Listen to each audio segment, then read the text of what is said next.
Thanks giving అంటే ప్రేమను పంచడం. మరి మీ మనసులో ప్రేమ ఎవరు చెప్పారు?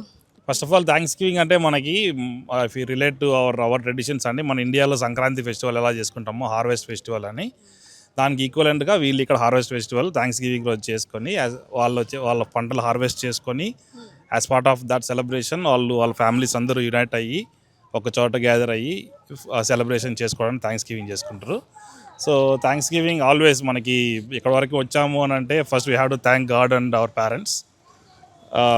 మన దేశానికి అండ్ ఈ దేశానికి మనకి ఆపర్చునిటీస్ ఇస్తున్న ఈ దేశానికి థ్యాంక్స్ చెప్పుకుంటూ మనం వీళ్ళ సెలబ్రేషన్స్లో మనం అన్ని పాల్పంచుకుంటాం కాబట్టి వీళ్ళతో పాటు మనం కలిసి వీళ్ళ సెలబ్రేషన్స్ కూడా షేర్ చేసుకోవడంలో పాటుగా మనం ఇవాళ ఇక్కడ ఉన్నామండి. మీరు చెప్పండి, థ్యాంక్స్ గివింగ్ ఈరోజు ఇంతమందికి ఇలా ఇస్తూ ఉంటే అసలు ఆ ఫీలింగ్ అనేది ఇవ్వడంలోనే ఉంటుంది ఆనందం, తీసుకోవడంలో కన్నా. సో ఏం చెప్తారు?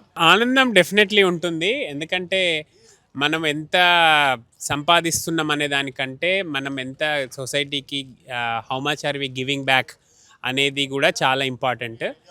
ఈ థ్యాంక్స్ గివింగ్ సీజన్ ఎట్లనైతే మేము లాస్ట్ 8 years నుంచి చేస్తున్నామో we're happy to do it every year because చాలామంది మనము ఇక్కడ కమ్యూనిటీ తీసుకుంటే వాళ్ళు కొంచెం గ్రాసరీ కూడా అఫోర్డ్ చేయలేని పరిస్థితి ఉన్నవాళ్ళు. సో మనము ఎంత తక్కువ ఇచ్చినా ఎంత ఎక్కువ ఇచ్చినాం అనేది కాదు, సొసైటీకి ఎంత ఇస్తున్నామా లేదా అనేది I think that is more important. So ఈ Thanksgiving season every year ఒక ట్రెడిషన్ నడుస్తుంది, అది ఇట్లనే కంటిన్యూ చేయాలి అని కోరుతున్నాము. And anybody who are willing to donate to people are willing to take care of people this Thanksgiving, it is very important to give back to the society. Thank you.